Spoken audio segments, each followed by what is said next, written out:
Hello everyone, welcome back to another episode of Technologyglance. Today in this video, I'm going to guide you through how you can get notified when your friends are online on Emo HD. So let's get started. Firstly, open Emo HD app in your device. Then tap on your profile icon. Next tap on settings. Then tap on notifications. Next tap on friends activity. After that, you can see the option of friends online.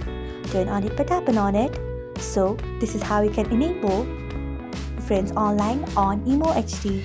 Thanks for watching. If you found this guide helpful, we would love it if you hit the thumbs up button below. We upload great new tech tutorials like this one every day, so do not forget to subscribe to our channel and hit the bell icon so that you'll never miss another update.